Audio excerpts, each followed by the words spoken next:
Okay, so what we're going to look at here is how to find the resultant force, so the overall force when you add more than one force together. But we're going to add here two coplanar forces. So they are not perpendicular, they're not at 90 degrees. You could have any angle here. And we're going to use a scale diagram method again.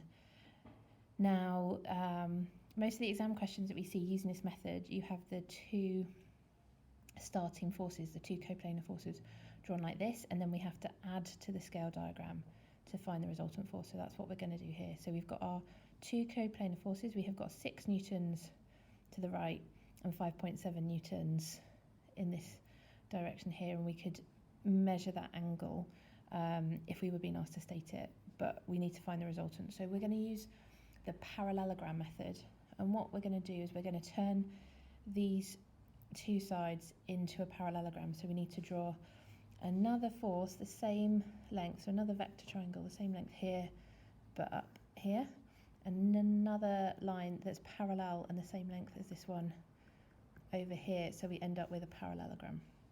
So that's our first job. So I'm going to draw those in orange. So I need lines that are parallel to the original vectors and the same length. So we can see here, we'll get our ruler, measure the length of this line. It's 6 centimetres, so I need a line that's 6 centimetres long, parallel to this line, but that will finish just up here.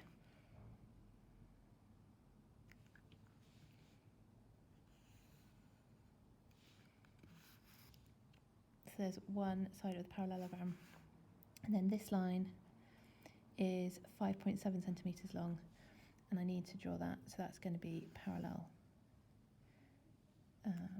to here. In this case, because I've got the graph paper, and I know that this one is parallel to this one because of the graph paper lines, that makes it a bit easier to then draw in this one, but you may need to use a protractor to make sure that they are parallel. So I'll just check it's the right length, 5.7. There. So I've drawn in my parallelogram. I have got a line that's parallel to this vector and the same length, and I've got a line that's parallel to this vector and the same length. I've now got my parallelogram. To find the resultant force, I'm going to draw the diagonal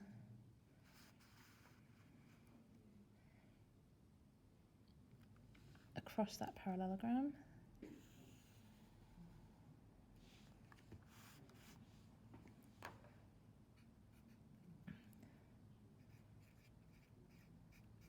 And this is my resultant force.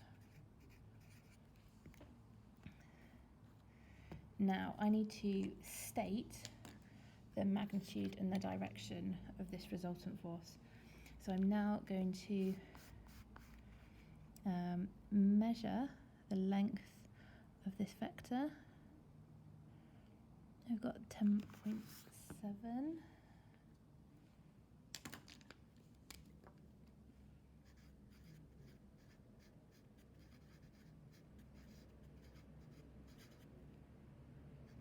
So it's 10.7 centimetres. I need to use the scale to convert that. In this case, that's going to be 10.7 newtons. I then need to measure with a protractor the direction. So I'll put this cross point, the start point here.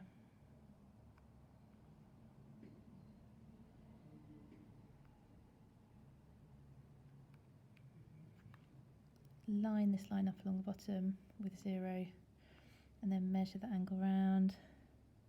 This is 22 degrees.